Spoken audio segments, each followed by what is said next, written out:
Welcome designers to a brand new trick from Dejign. Today I'm going to show you the double exposure text effect in Photoshop. So if you like the video, don't forget to subscribe down below and turn the notifications bell on to receive all new tricks from Dejign, and write down #IamDesigner to win the shout out. Let's go. So the first step is open the two photos you want to work with. I want to work with these branches and New York building. The next step is make a new file, 1500 pixels by 1000 pixels and 150 dpi. The next step is getting a bold font.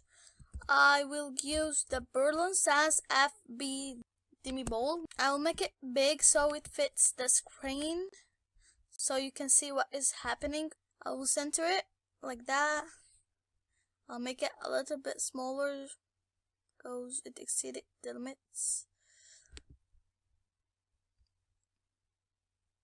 Just make it a little bit smaller by clicking on Shift to keep the constraint proportions on, and then center it. And now get the first image that you want to put.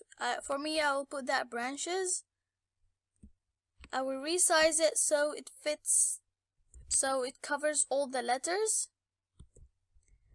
Depending on how many letters you have, you must have the same amount of layers of the overlaying layer. So for me, I have 3 letters, F-U-N.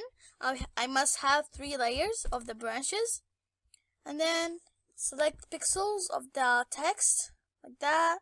Go to the first one, get the rectangular marquee tool, get the intersect with selection tool, and then select the first letter. For me it's an F, and then make layer mask.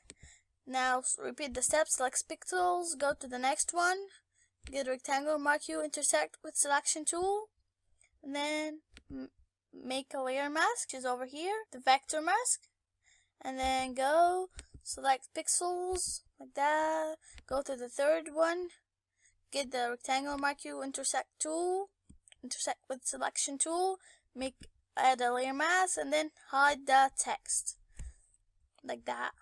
And then put everything in a group like that. F-U-N. I'm going to name it text so I know what is inside it. And then add a gradient map like that. The gradient details, the location, the colors, everything would be mentioned in the description down below, so don't forget to check it.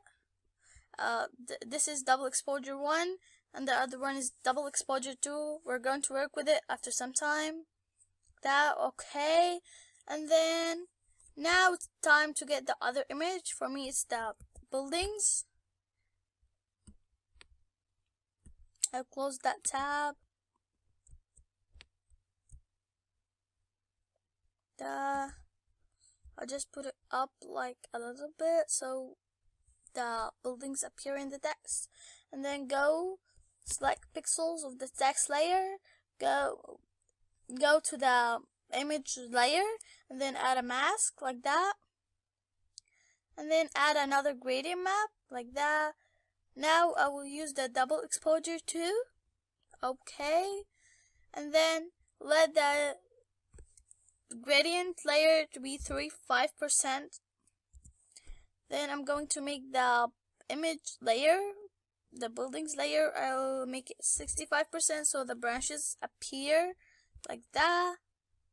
And now we're done. If you liked the video, don't forget to click on that subscribe button down below and turn the notifications bell on to receive all new tricks from Dejign, and write down #IamADesigner to win the next shout out, and thumbs up if you liked the video.